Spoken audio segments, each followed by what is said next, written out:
These poor cast members, man, they're literally been sitting there for 5 minutes telling people to get on the other side of the red poles, meaning this way. Step to the left of the red poles. I mean, it's crazy. People can't follow simple directions. This is what I talked about in my other vlog about the chaos that unfolded at Magic Kingdom. People can't follow simple directions.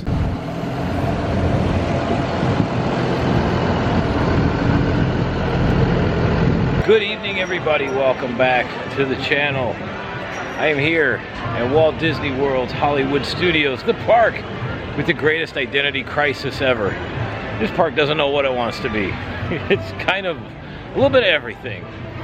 I thought what we would do is I would take a trip out here this evening and we'd take a tour around Star Wars Galaxies Edge. And I'm going to give you my own personal opinion on that area of the park because we haven't really talked about it much. I've done the Millennium Falcon ride and the, what do you call it? The Rise of Resistance. But I need to put my opinion on it as to why I think it's the biggest waste of space in the Disney parks and what could have been had they followed the original concept art. So we're just gonna have a little fun tonight, kind of walk and talk. We might do a couple of rides if it's not that busy, but yeah, we're just here to kind of show you around. And there's also a secret entrance of another thing of what used to be. So let's get our ass inside. Let's go have a little fun tonight. Oh, back at the crossroads of the world. And the Mickey Lightning Rod with his copper ear pointed to the sky. Oh my gosh, this is where on Thursday I will forever remember this area because I stopped in here on my way to the airport to get something for my niece and to get some coffee. A total of a 15-minute stop at 10 o'clock in the morning. Got to MCO before 11, had three hours, 15, 20 minutes or so before my flight, and didn't make the flight. I'll never forget that day. Ever. So for any of you flying out of MCO, which is Orlando International, you're here on vacation, 3.5 to 4 hours at minimum, no matter what day it is. No exceptions. Well, I mean, I gave it 3.5 hours and I still missed the flight. Well, I mean, I would have made it if it wasn't for Frontier's glitch, but still, that's crazy to get there 3.5 hours at a time and not make the flight. The other thing I've noticed walking around are there are so many of these stroller and electric scooter companies that have just keep popping up everywhere. I keep seeing new companies with their logo on these electric scooters. They're everywhere, man. I'm telling you, Disney needs to get in front of that because it's already getting bad. Pretty soon, the whole park's gonna be riding around with that. Anyway, so Star Wars Galaxy's Edge, we're gonna head this way towards Star Tours. That was really the last major upgrade of Hollywood Studios. Toy Story Land opened first, then Galaxy's Edge, and then Mickey and Minnie's Great Movie Ride Runaway Railway. That was the last new attraction out here. That was 2020. So let's make our way over to Star Wars Galaxy's Edge, and we'll take a full tour through there. So this is Star Tours, 5-minute wait, great little ride, kind of on the outskirts of Galaxy's Edge. So here we are, just out of Grand Avenue through the tunnel. This is Star Wars Galaxy's Edge for those that have never been. This actually took the place of quite a few attractions here at Hollywood Studios, and this is what's been talked about before, is Disney's, you know, building these lands and that, which are great, but they tore down a whole bunch of really, really big crowd gathering attractions to build this. You know, this was the Backlot Studio Tour came through here. This was the Streets of America, which was home to the Osborne Lights. Lights, Motors, Action, the giant stunt show theater was back here. So you take all of that and get rid of everything and put 2 rides in. Because that's really about all there is to do in here outside. If you want to spend some money, you can drop about $500 or $600 and get yourself a lightsaber and one of those radio controlled droids. But that's really about it. You know, but look, walking around here, right up this way, this is Rise of the Resistance with a current 40-minute wait time. And we'll work our way over toward the Millennium Falcon. But I'll also show you an area where strong rumors there was supposed to have been a third attraction in this area. But see, you look at a lot of this, and again, this is the former architect and designer in me. I see all this, and while this looks cool, it doesn't do anything. It just sits here, and it's great theming. Don't get me wrong, it's great theming. But that's it. You know, there was patents, and we were told when this land was announced, they were supposed to have life-size ships, like X-Wings and that were supposed to lift off and fly over the land. We never got that. We were supposed to have roving droids that would interact with the guests. Your Magic Band was supposed to link up to the Millennium Falcon, and the characters walking around this planet, this land, Batu, were supposed to somehow know how you flew the Falcon and be able to interact with you. We got none of that. None of that happened. And just like every other Disney project, things kept getting cut, they kept getting cut, they kept getting cut, and then we ended up with this current land. If you look at the concept art, I'm going to see if I can find some, try and do a screen record. What we got is almost nothing like what looked like in the concept art. But look at where this area I'm in, okay? So back here, you have Rise of Resistance, which is over that way. But this whole area here, I mean, just like, there's nothing here. It's just green space. That's it. I mean, you think about what could have been. They could have put at least four attractions in this area with the amount of room. They could have had a show, you know. But what they ended up doing is a lot of the stuff we were supposed to get here, they paywalled it and put it in the Star Wars Hotel. But then when people found out it was going to cost them about $5,000 for a 3-night stay, well, that kind of eliminated a lot of people from that idea too. You know, the scenery is actually really nice around here. But the other thing that a lot of Star Wars fans, true Star Wars fans, had is this is not any type of location from any of the movies. This is a made-up land. This is Disney doing their own thing. And this is like a kind of like a, looks like a Moroccan marketplace almost, with the lanterns and everything. There's a lot of shopping in here. And anytime you see one of these things here, this is usually an interactive site where you can use your phone, or they call it the data pad, and your phone will interact with this and turn it on and make it do things. And all of that's great, you know, but for the kind of money they're charging people to come through here, you know, you need a little bit more than a couple of light up panels, you know. But like all of this is all shopping in here. Again, the shops are cool. It's very well themed. But unless you're buying something, that's all there is to do in this area.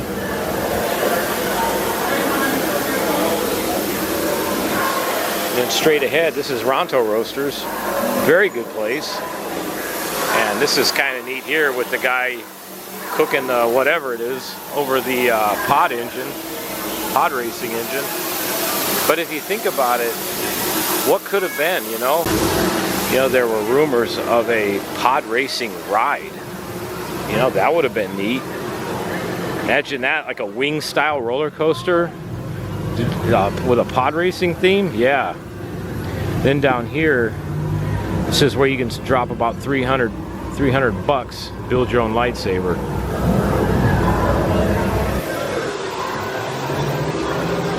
There are some neat little like nods to the old Star Wars movie, like 77, 1983, you know, from when the movies were brought out. Then right in here, this is Docking Bay 7, which is a restaurant. Pretty neatly themed restaurant, I might add. You know, But this stuff is not tied to any movies or anything. This is just kind of their own thing. And then right over here is kind of the centerpiece of the land, the Millennium Falcon.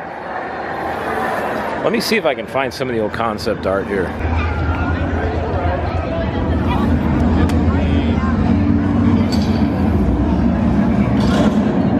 So this right here is one of the main features of what was supposed to have been built. This land that you're seeing on the screen. We were supposed to get these big tall spires in that, hence Black Spire Outpost. We never got those.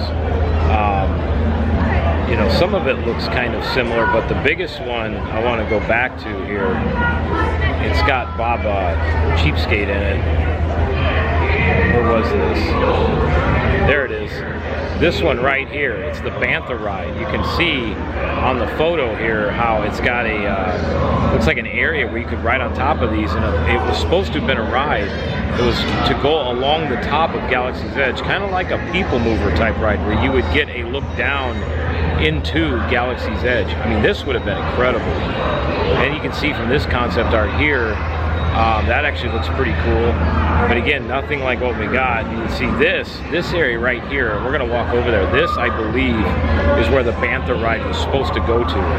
And it's already pretty much done. So we'll take a walk over there and I'll show you this Bantha ride area.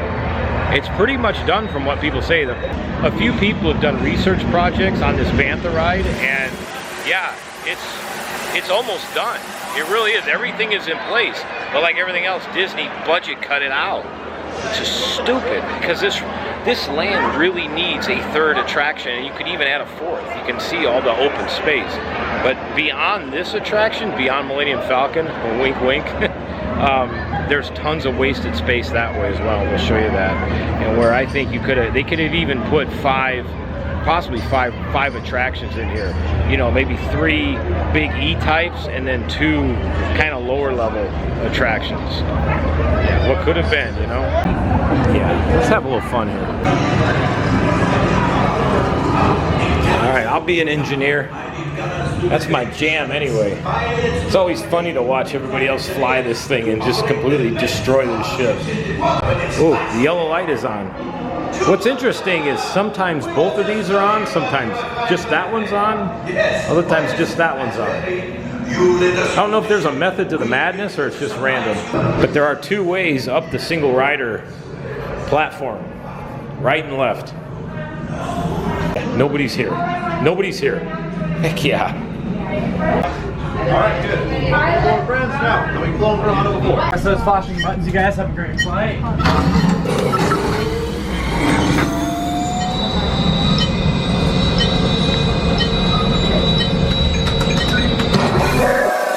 Flight engineer, repair test. Hit your flashing buttons. Only one engineer. The ship's coming apart. Weapons are online. Oh dear God. Left pilot. Oh dear God. That's a big rock.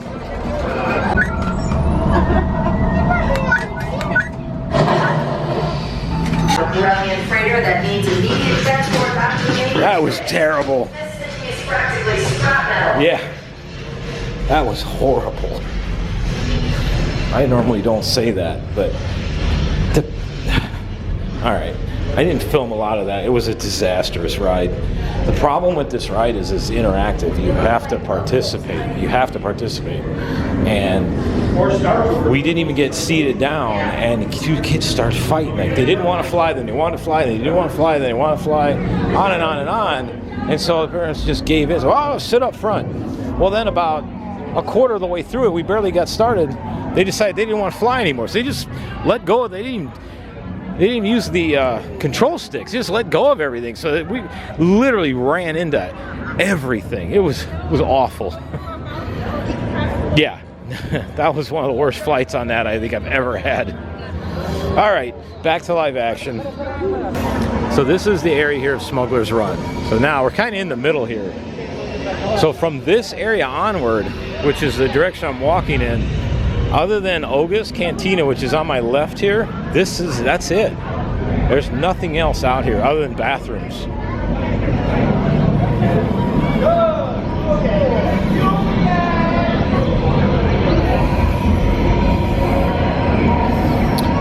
and the blue milk stand is out here. But if you just look around, just like what could have been. Like all of this is nice, but it's just decoration. This doesn't do anything. The only thing that they used to have temporarily was through this big open bay door here. That was the back entrance into the Star Wars Hotel. That's where they would drop you off. You'd enter in that way.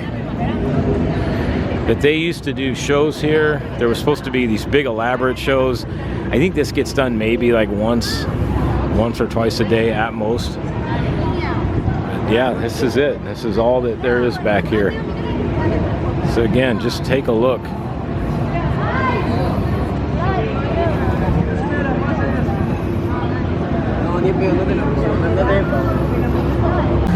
So I had to backtrack just a little bit.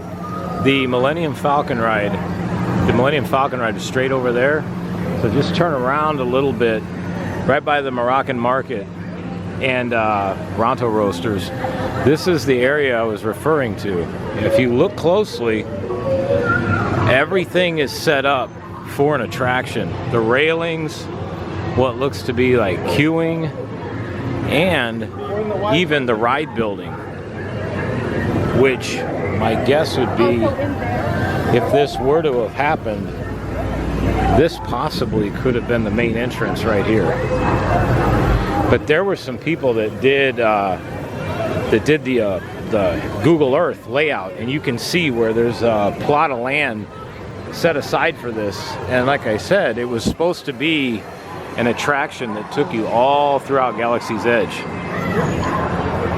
But once again, of course, nobody walks through here hardly ever. But the one time I want to film this, the whole park walks through here.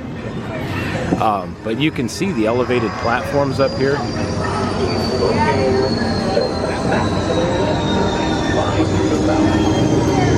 And what looks like, you know, this would have possibly maybe come right through here, and then you would have loaded right in here. Because if you look at that concept art, it's got, it looks like a place to ride up on top of these things. And then my guess is it would have left out of here probably and then gone up. And the idea was it was going to go around the top of Galaxy's Edge. You would have gotten a bird's eye view all the way around. Probably would have been a very long line for a while because the rider capacity would have been real small unless they would have had a bunch of them. But that was part of the original concept art. And like I said, when you look at this, it looks like everything was done and Disney just pulled the plug on it and said, no, we're not going to do that. We'll just leave it like this and turn it into a garage for Star Speeders. Man, what could have been? But see, though, these are also things that could be added. You know, instead of making sometimes ridiculous announcements at D23, you know, and all that, just add to your lands. You know, expand a little bit. There's so much room here. This is the area that I was at. Right over here is the droid shop, Droid Depot. I'll need to go in here a minute. I haven't been in there in a while. But right through here are the bathrooms and all that, and then straight back is where the entrance from the Star Wars Hotel is. But all of this is just scenery. That's all this is. But yeah, that Bantha ride would have been amazing. It's been forever since I've been in here. This is where you build your own droids. What's crazy is when I did this for the pass holder preview, back in 2019, I built mine for like just shy of $90. Now they're well over 100. And what's kind of funny is I took it home, I played with it, I took it to the firehouse, played with it a little bit, we all got some laughs out of it, and then it collected dust until I resold it on eBay and made my money back and then some. So yeah, that's the thing, like that and the lightsaber, they're nice, they're really nice, but especially if you don't live here and come here all the time, they really are kind of a dust collector. The lightsabers, if you lived here, you know, you could bring it here and, you know, they have photo ops and all kinds of stuff. I could maybe see that. But if you don't live here, that lightsaber is that's a lot of money to spend for something that basically is going to probably realistically sit in the corner most of the time. So this is the outer edge of Star Wars Galaxies Edge, heading into Toy Story Land, but once again, you have all of this just space where there's nothing. It's very well done, it's very well decorated, but there's nothing here. And you could have easily put another attraction right here.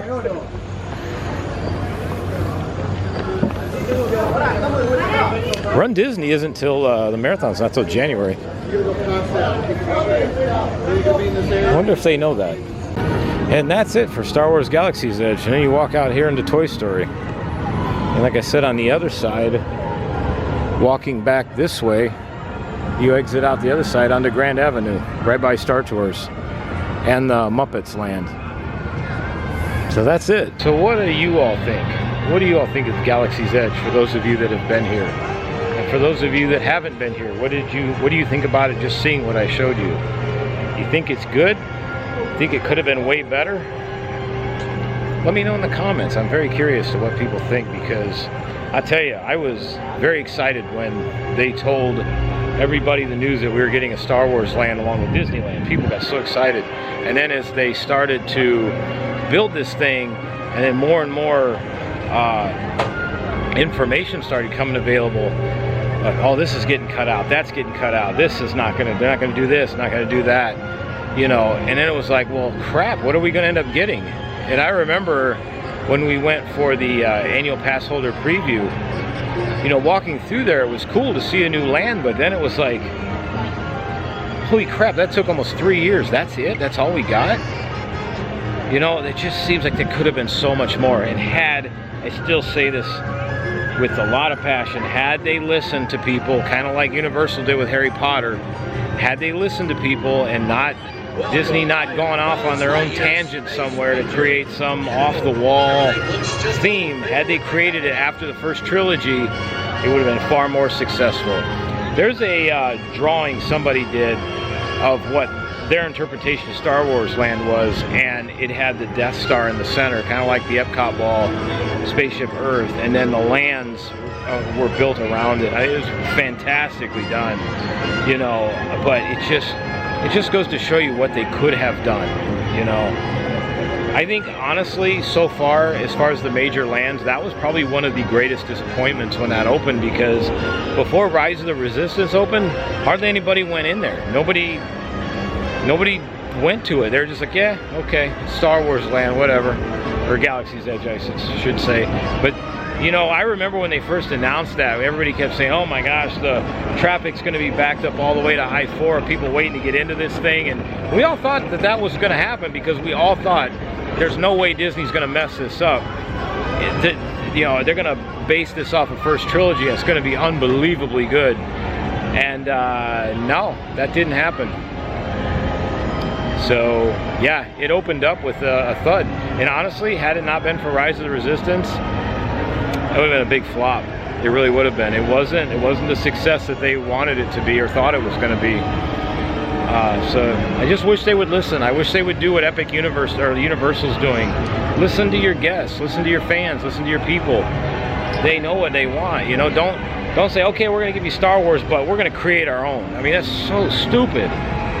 You know, why not give the people what they want, what they know? There are so many Star Wars children, like myself. I was born right when the first one came out, you know? Star Wars has been a part of my life, my whole life so far. And a lot of other people. Anybody born in the 80s, same thing. So it just makes no sense. Same thing with that Star Wars hotel. They could have done that so much differently, you know? They could have made the hotel like part of Star Wars Land, and then to get to your rooms, you could have taken that spaceship up to the Star Cruiser. You know, they could have done it so many different ways, but the way they did it was just, one, it was outrageously expensive, and two, it was just a disaster because it was based off of things that nobody knew outside of Rey and Kylo Ren. Oh, and Chewie. But that was it. They just made up their own stuff again, and people, you had your diehard fans that went, and then you had obviously the media event, which people took that with a grain of salt, because if Disney's going to pay for your $5,000 stay there, then you really can't give an opinion on it because you didn't front that kind of money. And so, you know, some people, I will say, did go back. They spent their own money. Some people loved it, a lot didn't. You know, a lot of people are like, this sucks. You know, it could have been so much better. And again, that's another one. If you look at the concept art, what it was supposed to be to what we got, crazy. But a lot of things that were featured in that Star Wars hotel were supposed to be part of Star Wars Galaxy's Edge. You know, it was just a complete, you know, cluster from the start. Now, I don't want to, like, I hate to say this a lot of times, because I feel like I'm bitching too much. Like, it truly is really nice to have places like this in your backyard that you can go to all the time. You know, so that's not the issue. It's just when you're dealing with stuff like Star Wars, big name things like that, where people truly really care about the details and everything, and it has a true fandom like Harry Potter. The little details matter. That's the whole reason Harry Potter never came to Disney. They were supposed to build here, and Disney told J.K. Rowling, well, we'll build it, but we're going to do it in our own way. And she's like, absolutely not. My fans will never tolerate that. So they had to, you know, Disney wouldn't bend on that. And Rowling said, fine, I'll go talk with Universal. And Universal at the time really needed something big, and they're like, come on over, do whatever you want. It was one of the best decisions Universal's ever made. Because when you compare this to the Wizarding World of Harry Potter lands, night and day. Especially the new stuff coming at Epic Universe, oh my gosh, you know, unbelievable. So that's our tour of Star Wars Galaxy's Edge. Let me know what you think about it. So that was Star Wars Galaxy's Edge. That was a tour from one end to the other. And yeah, like I said, what could have been, you know? But let me know in the comments if you like Star Wars Galaxy's Edge, if you'd like to see it different, if you could have designed it, what would you have put in there? I'd just like to see what people's opinions are on this stuff. It's just interesting to get everybody's ideas, because honestly, pretty much anything would be better than what we got right now. Like I said, it's fun to walk through there, but you know, most of the time, I'm not going out of my way to see that. And even, you know, when I was at Disneyland 2 years ago, didn't even bother going through it because it's the same thing. It's like, why? We have this on the East Coast, you know. So it just, they had it in their hands and they just pissed it away, you know. I mean, it just sucks because of what could have been. But anyway, I'm curious as to what everybody thinks.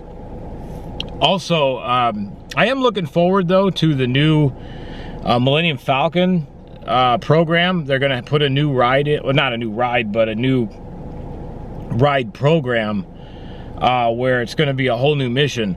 That was another one that changed a lot. There was supposed to be multiple different missions in there, kind of like how Star Tours is, where you would have a randomized mission that would pop up, and it would be one of, like, say 7 that you could get, each one of them having different outcomes. But they didn't do that. They just went with the one program, you know. So I just hope that when they do this new one that it's a little bit different. But that whole thing got people excited of what they were supposed to do, where, you know, the cast members were supposed to interact with you and how you flew the Falcon, which that would have been impressive to do that.